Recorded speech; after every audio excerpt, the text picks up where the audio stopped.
Welcome back to episode 3 of Rein in Your Herd. So now that we've introduced the podcast and we've talked about creating your brand, hopefully you listened to last week's episode and you at least kind of got a start on that and you have an idea of the direction you're going. So today we're talking about where you should be, how to kind of get started on social media, and how to decide which platforms are best for you. So many people start on social media because they see the big companies making a lot of money using Facebook ads. So they make a Facebook page and they throw a lot of money at ads.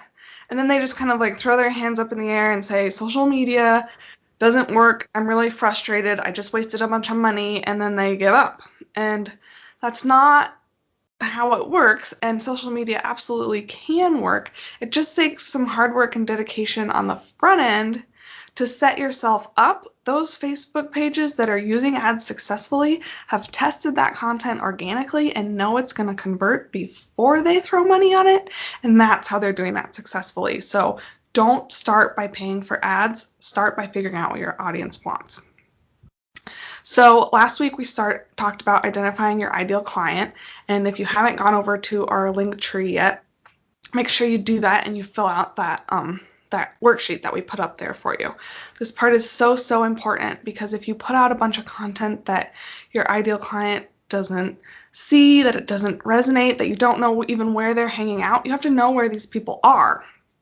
So if I were to post a bunch of content on LinkedIn, it probably wouldn't work out that well for me because that's not where my ideal client is hanging out. They're much more likely to be on Facebook and Instagram.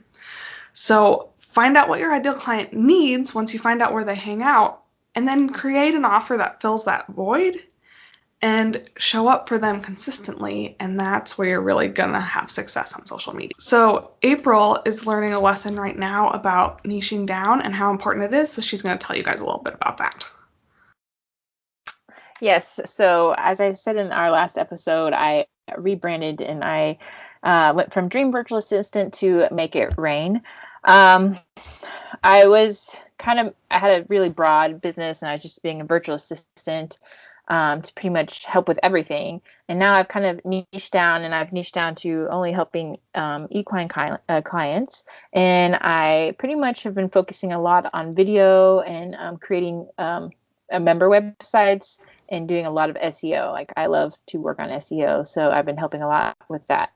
And it seems that now that I've niched down, I'm getting the clients that really need that kind of help, and it's just easier for me to create my systems, if I have, say I'm using SEO Yoast, then I know the same types of videos that I make for my clients or steps that I share with them. It just makes life so much easier to know, to be all niche down. Having it so many different options or sharing how many services that I provide, then I'm kind of all over trying to create strategies for different types of platforms, or different, if we go from maybe doing Facebook ads to then going and doing YouTube videos and editing and such. It's just, then I have to always change my mindset, and it can be very draining. So having just certain things that I'm doing makes life a ton easier. Absolutely. And I was lucky enough that I created my brand around horses. So even though right now I'm at kind of a 50-50 client mix of horse businesses and not horse businesses, it's really easy for me to add more horse businesses, and I'm kind of changing the direction of my business without having to change my brand. So I lucked out because I said I like ponies. That was it. But I'm happy that happened. So kind of once you know where they're hanging out, that's the one. Once you know who they are and the niche you want to serve, you have to decide where they're hanging out, and that's going to determine what platform you show up on. Especially when you're just starting out, pick a maximum of 2 social media platforms to be on, because if you're trying to be everywhere, it takes so much energy to just show up everywhere and do a good job. So you're going to just burn out before you see results because you're going to be exhausted, you're not going to have enough time. and you're not going to really fully be able to commit to one platform. So 2 at the most, but really I would say if you want to do a killer job on one, that is fantastic. So Definitely. I'm going to give just a little bit of overview of each one to kind of help you decide. So LinkedIn is for businesses marketing to other businesses. So if you're a horse trainer or a farrier, or you own a boarding facility, or you offer lessons, or you're a clinician, all of you people will probably not be on LinkedIn unless you're looking for collaboration opportunities with other professionals. So for me, because I serve all of you that I just mentioned, I've realized that LinkedIn is probably not the best place for me either, because even though I'm marketing to other businesses, the businesses that I'm marketing to aren't really there as much. So I've been putting less time into LinkedIn lately. And unless you are kind of targeting higher up, like that smart pack, kind of the really big horse farms, you probably won't be there either. But Facebook users, so Facebook and Instagram are very similar. The main difference is Facebook users are a little older, and Instagram users are more like kids to 30. So with Facebook, if you're trying to target adults and adult riding lessons and that kind of stuff, Facebook is a really good place for you to be. If you're targeting more teens and kids for lesson programs and pony camp and all that kind of stuff, Instagram is great for that. So it kind of, and this is where you can pretty easily be on Facebook and Instagram at the same time. So that's why I said pick a max of 2. If you wanted to target the kids and their parents, that would be a way to do that. But with Facebook, the really, really great thing about Facebook is you can create a group. And right now, Facebook groups are really, really hot. People love Facebook groups because they're kind of these like niche communities where people can come and talk just about your issue. So you don't want your Facebook group to be buy from me, buy from me, buy from me. You want your Facebook group to be come learn from me. So people can come to you with their problems. So, my kid during their lesson, this happened. How can we fix it? My horse has this behavioral problem. How can we fix it? Just basic education around what you do and creating a space where people feel safe to share their struggles, and you can start really creating one-on-one connections with them. That is the magic of a Facebook group. And so Instagram, if you love images and you're really image based, Instagram is a good place for you for that kind of younger crowd. And also fashion is really big on Instagram. So if you are selling apparel and that kind of stuff, Instagram is a good place to be. And then our last one is going to be Twitter. And Twitter is a lot of tech and software.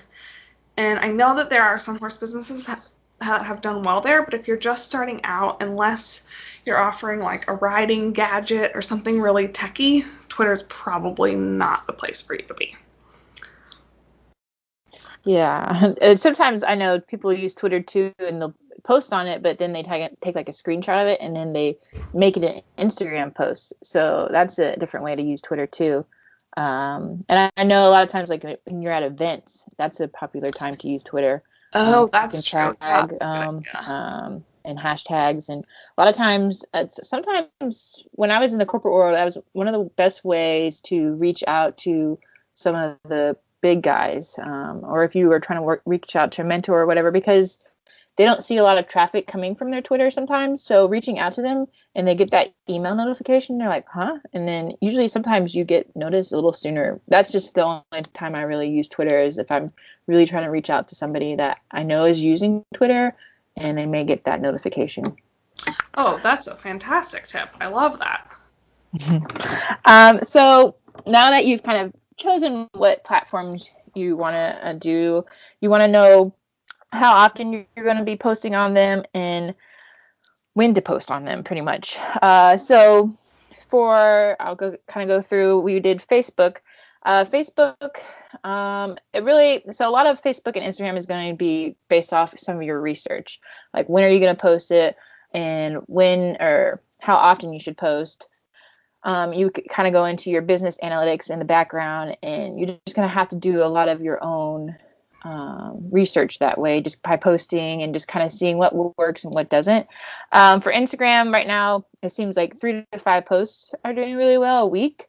especially if you have really good quality posts. Those are doing really well. So almost a blog post in your description. It doesn't have to be that long, but you want to put a lot of information in those captions, and you can even ask like engaging questions. But I know sometimes Facebook is now even dinging you for asking certain questions, such as put an emoji below if you Yeah. think this, or Engagement so. bait. Yeah, engagement bait, exactly. So it's always just having to pick and play with it. But just staying consistent is the biggest thing. So not just one random post here and then one random post there. You really want to stay, maybe it's, these couple days out of the week that you post and it's around this time. I know for Instagram, there is an app called What to Post Now. And you can log into your account there and it'll give you 3 times the day that is going to be maybe a really large time of when you're going to have audience or have any type of engagement. So it's sometimes helpful to post at those times. And I've used that for a couple of my clients and I've noticed that it works really well.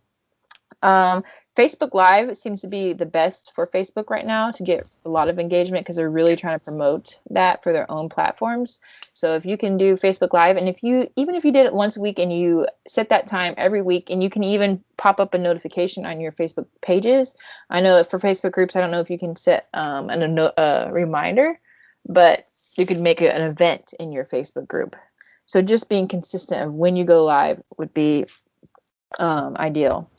Yes, So I created events in my Facebook group for a solid 2 weeks on my page and my group, and they did really well, and then I fell off the bandwagon. So create mhm, those events no matter where you're going live, and don't fall off the bandwagon like I did. yeah, yeah, and like we're all going to do it, and like we know it, so we just Yeah, have to get back on it. Like get we're all back on. human, we're all trying to run our own businesses, so these are just tips on trying to help you get back on the bandwagon. Yes. um, and if like we didn't talk much about YouTube, but if you do YouTube, because I know that's getting big in the equine industry, especially you've got Fallon Taylor, you've got, oh man, what's that? There's a couple Europeans that are really big on it. There's Olivia Townsend and such, and they just have where they post so many times a week. So, or they put a video up so many times a week. Maybe they do it 2 or 3 times, but they have that video go up the same time on that same day every week. You just you want your audience to be able to know when that video is coming up and not just guess. So that is, just that's the type of strategy you want.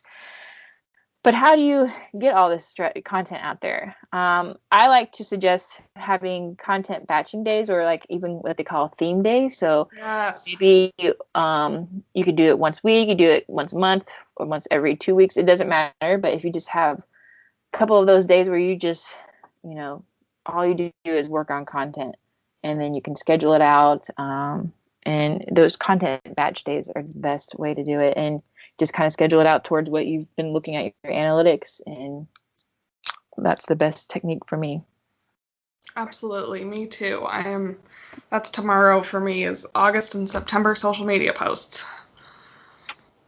Yeah, getting ahead of it for sure. Yes. So we're introducing kind of a halfway break segment because horses brought us all together, and that's why we're here, and we don't want to leave them out. And honestly, we just like telling stories about our horses, so we're going to build this in.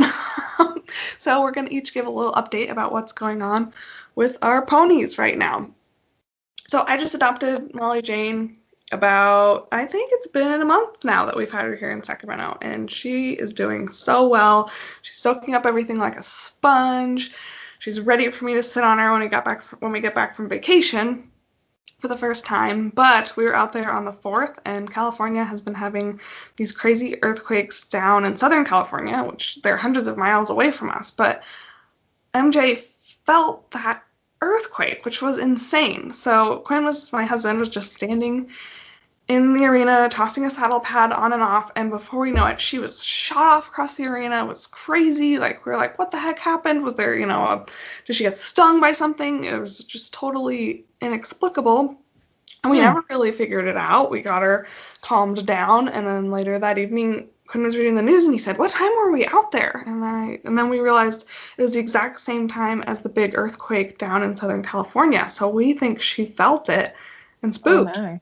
Yeah, so that was really, really interesting, you guys. You never know when your horses are going to spook. Wear a helmet when you ride, please. We can't control our spikes, no matter how good we are. But I also just found out that there's a ride and tie race going on in October. And it's super close to my barn, so it'd be a really easy haul. And the beautiful part about this particular ride and tie race is that there's one runner and there's one rider, so I wouldn't have to do any running. And I have a friend who's an ex-national champion runner and used to ride, so she really wants to do it with me.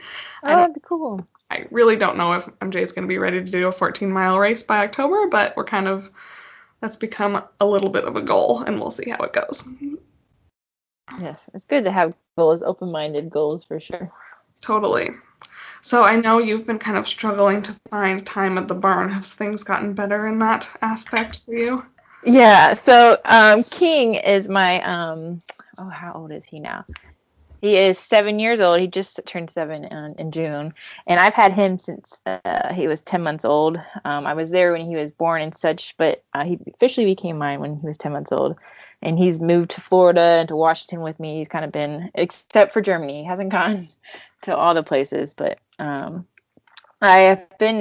I've been back home for the few months, it's been kind of difficult to get out and see him with the baby and getting the business and doing my MBA. So it's been a little tough to get out there. I've been lucky, and I've gone out there at least once a week, if not two. I think I've made 1 week where I made it out there 3 times. That was a really good week.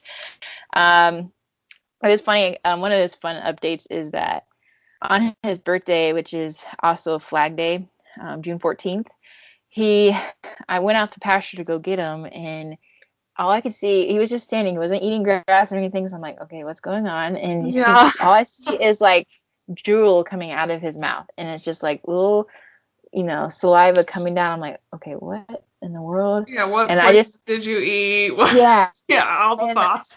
Yeah, I've seen this before because a mayor at a different barn had this, and I was like, oh my gosh, he must have gotten into some clover that just for some reason, or he ate a crap ton of clover.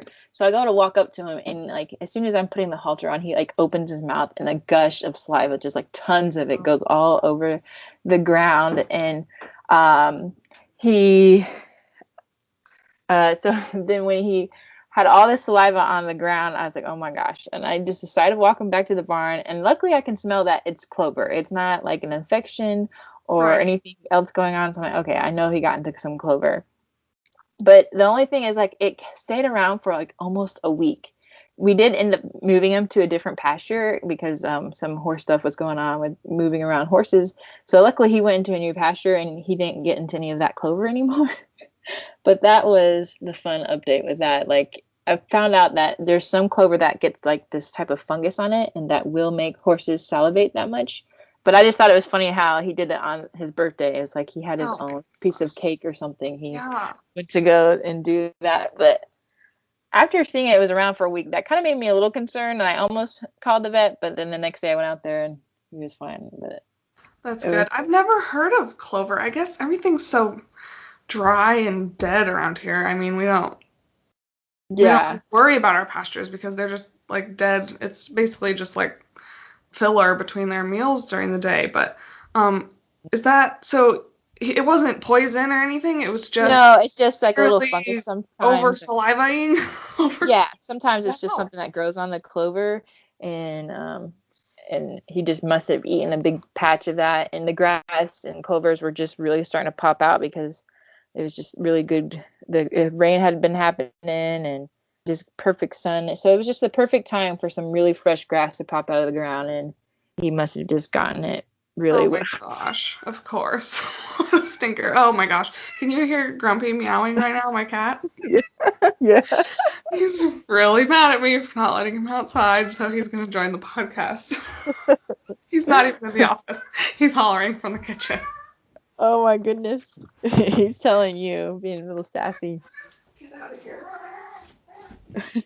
I'd also thought about doing, while I was home, I'd hoped that I was going to ride him a little more than planned, but I had thought about doing some Western dressage with him There's a show coming up in the beginning of August, but I don't think we're going to end up making it out there. But I might go and support them. My mom started the Western Dressage chapter in Georgia, so I like to go out and support them when I can. I know they're going to have a show, maybe either be a scriber or do something with the gate or something just to help them out. So I think that'll be my one big horse thing I do when I'm home.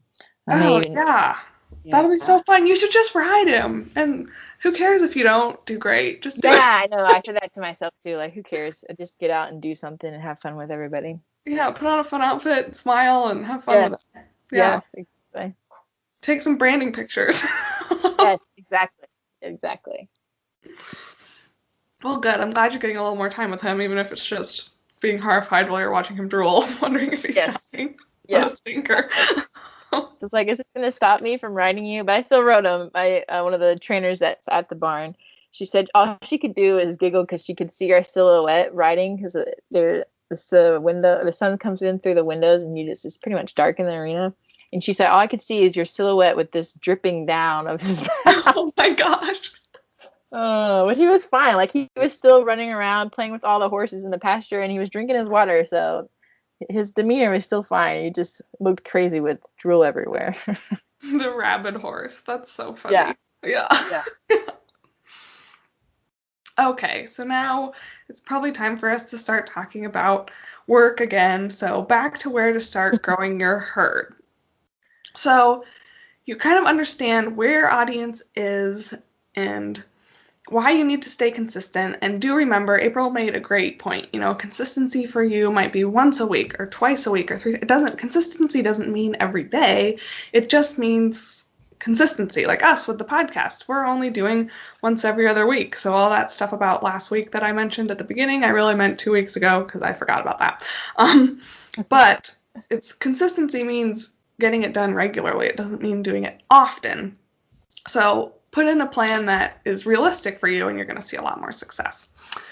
But now it's kind of time to execute this. So first, understand when you're starting out, you're going to fail a lot, and that's okay. Still today, I have posts that bomb all the time. I realized I kind of got into this habit of just copying large paragraphs from my blog posts because I was in a hurry and I didn't have time to create separate social media posts, and my engagement kind of bombed for a month because nobody wanted to read those really long paragraphs that weren't targeted for social media. They were just chunks of blogs. Mm-hmm. So the important thing is that you pay attention to the posts that don't bomb. This is kind of part of your market research. You've identified your ideal client, you know what they need, but now you're figuring out the words that are really going to make them respond. So pay attention to what's successful. Pay attention to what other people are doing and their posts that are getting a lot of engagement, and don't ever plagiarize. Make sure things are always in your words. But if you can recreate a similar feeling with your words, that's where you're going to really start seeing your posts performing more. So it's so important that you pay attention to your analytics and paying attention to what works and then doing more of that. So if you keep, just doing the same thing and your posts don't work, and then you're just posting the same type of content in the same way and they keep not working, you're really just wasting your time and your audience isn't going to grow. But identifying what really works and then doing more of that, you're going to see your engagement take off and your herd is going to grow, and you're going to really start seeing your business growing from that.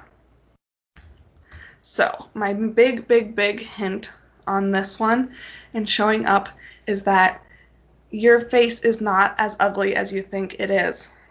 You have to get over the fear of not wanting to show your face. People want to see it, and they don't care if it has makeup on it or if you did a face plant in a pile of horse poo. They just want to see your face. So yes. I show up live every week, and sometimes I put a hat on because I haven't showered in 2 days, but I show my face and I'm seeing results. So don't forget to just be authentic and show up and show your face. You're the only one who thinks it's not good. Everyone else just wants to get to know you and who you are. Exactly. Yeah, I was always so nervous about doing the YouTube videos, and yes, the more and more I do it too, like I forget that, oh yeah, I'm putting this online or whatever. It's just get more comfortable with it, and I just know that the more I show my face, the better. Like I even put my face on my thumbnails. We were just talking about putting our face on the images for this. So it's important that they see your face, because that's just who they want to know. They want to know who you are, not so much about what you're saying, but like even what you're saying, but how it connects to who you are. So that's Absolutely. important. So, we've talked about all the content now, but what about once you've posted it? Are people going to engage, and why is it important that people are engaging? I mean, sure, having a large following looks good and means your content is likely receiving a lot of impressions, but that doesn't mean anything if the interaction between the account owner and the followers is just non-existent. So if you have low engagement, that's usually just meaning they're not liking what you're posting. They kind of feel like they can't trust you, or that you are in a hurry and you're just posting something to just post something. Right. A lot of times people like to share maybe even their failures, or just be honest about what they're going through in that day, because maybe somebody can resonate with you and engage and say, hey, I'm going through the same thing. Like I know the other day, one of the gals that does something very similar to us posted saying, hey, I'm up really, or one of my clients just commented and told me to go to bed, I'm up too late. And Yes. 2 or 3 of us that do pretty much the same thing. We're like, oh, we have tons of clients telling us to do that too. So, but that one post, that was just a simple post, but it was so real. We all just engaged with. So social media engagement expands your marketing reach. It ultimately helps you build that relationship. If you have genuine engagement with your community of social media followers, the rest of the world knows they genuinely love your brand and that they are real people endorsing your products. So it's just you just want to be trustworthy. You don't want to be fake, and people can, they can tell easily. You can totally tell. Yeah. And it's, showing up, and really, if there's somebody who comments on your posts every single time you post, make sure you go and you comment on their posts and you return the favor. Unless they have nothing to do with your business and they're, if this person is an ideal client, you want to build a real relationship with this person. Slide into their DMs and say, hey, I love that you're interacting with you. How are you going? Have a real live conversation with these people. Yeah, that's what social media is all about. Like, it's social media. You're meant to be social, not just put all this content out and hope people come to you. You're supposed to go back out, and whatever you want to receive, you need to give out. So exactly. What I like to believe. I mean, Laura and I, that's how we pretty much met, is being really active in talking to each other, engaging with each other on Instagram, and then getting into the Facebook groups and Pinterest and so on. So, and now look at where we're at now. We're having a podcast. So you never know what type of interactions you're going to have, or relationships that you're going to build. Absolutely. It's so important. So we've given you guys so much information today, and it's important to remember that growing your herd isn't going to happen overnight. So don't just sit down and say, I have to implement everything right now and overwhelm yourself and make it happen. It's not going to happen overnight. It's a learning experience. You're going to do great for a month, and then you're going to be exhausted, and you're going to fall off, and you're going to have ups and downs. But if you keep at it, it's really, really, really worth it. You can create a money-making machine out of your social media if you put the work in and really pay attention to what's working and build a genuine community. So it's not as easy as going out and buying 10 new horses. I wish that it was. I would love to go out and buy 10 new horses, but you know what? It's also a lot cheaper than going out and buying 10 new horses. Yes. So, and remember, the size of your audience doesn't matter. So neither one of April and I have a very big audience. We have a couple, maybe 1,000 followers on Instagram, a couple hundred likes on Facebook. There's no outrageous numbers here, but we're working to create genuine connections with those people that are following us, and we're still able to grow our business from social media. Absolutely. So go out there and get started, and Grumpy is cheering you on. He tells you to go. Yeah.